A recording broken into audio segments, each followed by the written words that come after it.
El rechazo de algunas partidas en el presupuesto 2013 ha generado una gran tensión entre gobierno y oposición, incluso emplazamientos a la expresidenta Bachelet desde La Moneda.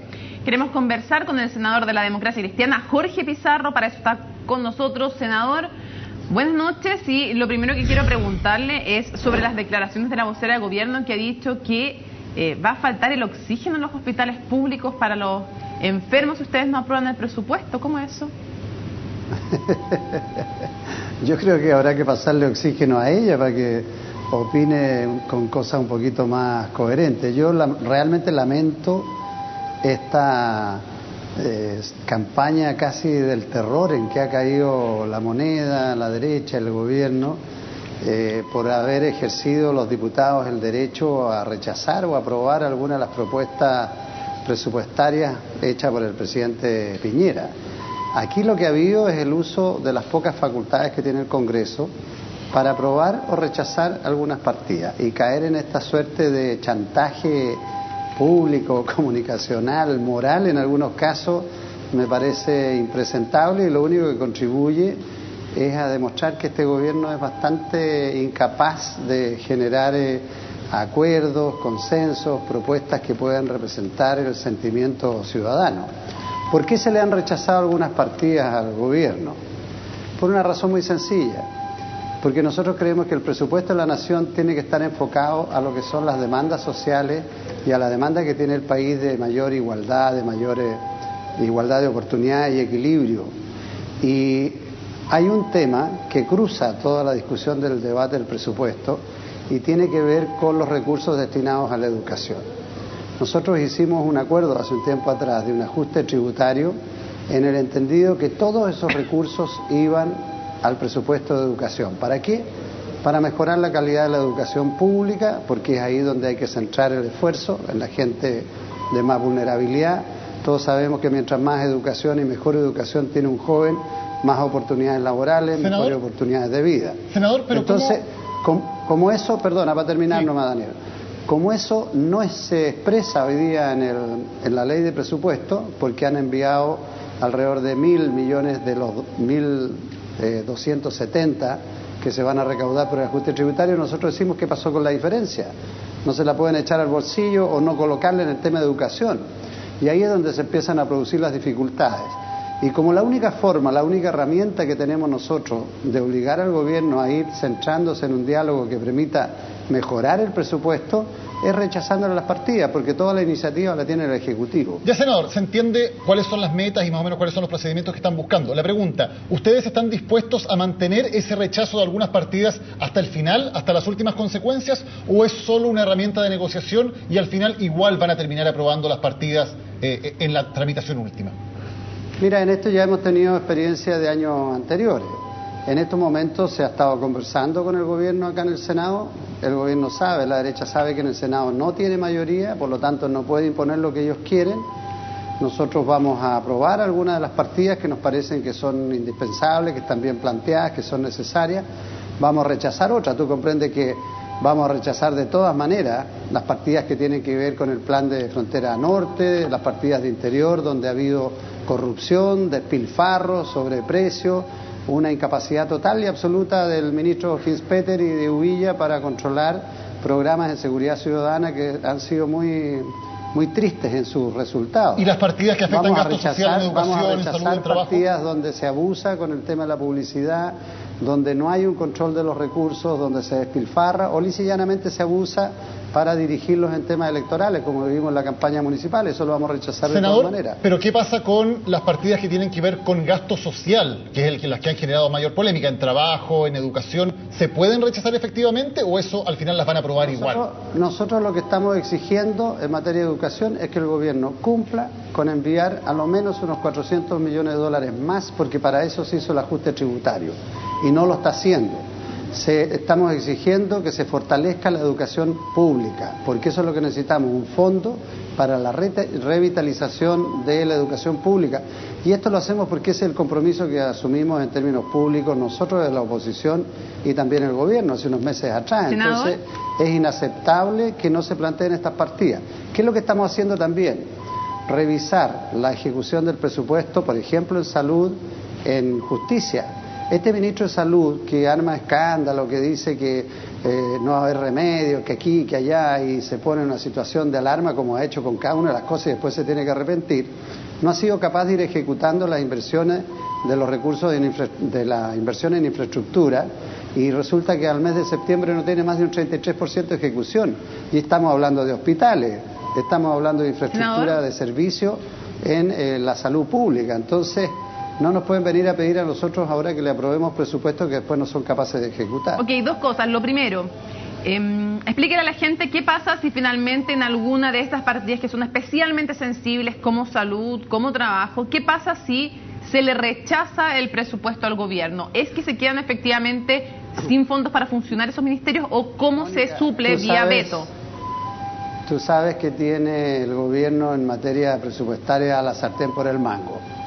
Toda la iniciativa en materia económica la tiene el gobierno y por lo tanto basta que el gobierno tenga buenas propuestas presupuestarias, apunte a los programas sociales que son las demandas ciudadanas, llegue a un acuerdo con nosotros de ejecución de ese presupuesto de manera adecuada, un presupuesto que esté orientado a generar mayor igualdad y mayor justicia social entre los chilenos. Nosotros se lo vamos a aprobar encantados.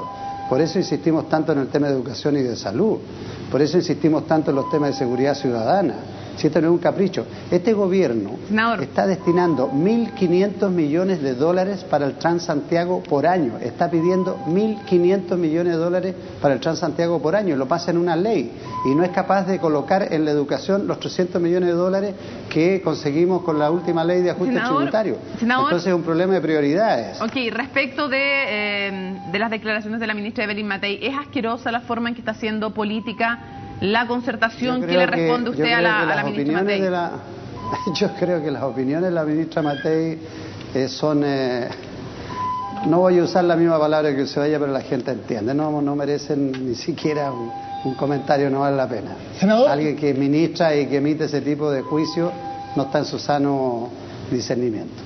Senador, le quería preguntar por el otro tema que se ha cruzado en la discusión del presupuesto en el Congreso, que es la ley de pesca, en la cual usted ha tenido un rol importante y los senadores de la DC han tenido un rol importante. ¿Por qué finalmente ustedes deciden llegar a un acuerdo con el gobierno en la ley de pesca sin contar con la unanimidad de la concertación? Y hoy, por ejemplo, el presidente del PPD está hablando de un profundo quiebre.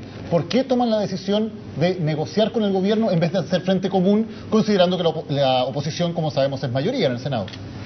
Por una razón muy sencilla, Daniel, porque en el tema de pesca nosotros no tenemos acuerdo. No tuvimos acuerdo antes, no lo tenemos ahora, ni creo que lo vayamos a tener después. Y no solo nosotros, no lo tiene el Partido Socialista, no lo tiene el PPD, no lo tiene la ADC, no lo tiene la derecha. ¿Por qué? Porque el tema de la ley de pesca es extraordinariamente complejo y los intereses que existen en el tema de la pesca son muy contrapuestos. Entonces es natural que un senador de la 8ª región opine distinto a uno de la 2ª o de la 4ª región, aunque seamos del mismo partido, de la misma corriente. Es muy natural que la realidad de Aysén sea distinta a la 5ª región y representen intereses distintos y por lo tanto hay diferencias. Senador, ¿cómo le explican ustedes al país? Nunca tuvimos, Mónica, perdón, déjame terminar.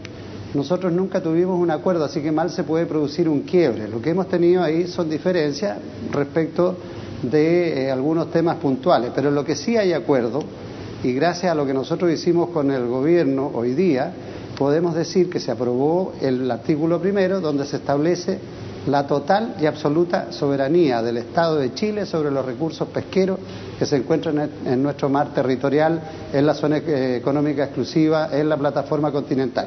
Eso no estaba en el proyecto, no existía. Y en eso tuvimos total acuerdo gracias a la gestión nuestra. Segundo, terminamos con esto de que las autorizaciones y permisos son indefinidos, son de por vida. Le fijamos un límite, hoy día son temporales. Las licencias tienen un plazo de inicio y un plazo de término. Y eso no existía tampoco.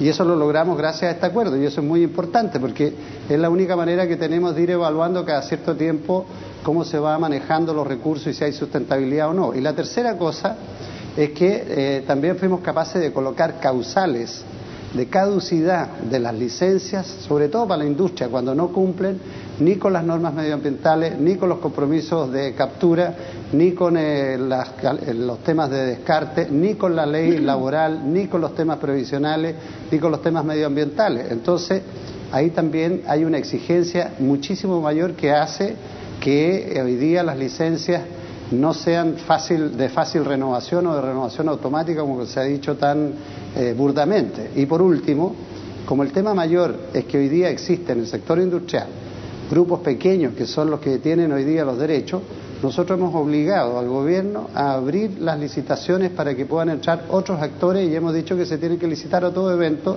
algunas pesquerías cuando se cumplen determinados requisitos. Entonces, son elementos que en nuestra opinión avanzan hacia lo que nosotros aspiramos, que los recursos de todos los chilenos sean bien administrados, que no se abuse respecto de ellos y que sean sustentables en el tiempo. Senador, se entiende que ustedes ahora lograron que sea un 15% a todo evento la licitación. Se entiende también que ya no es perpetuo, sino que es por 20 años.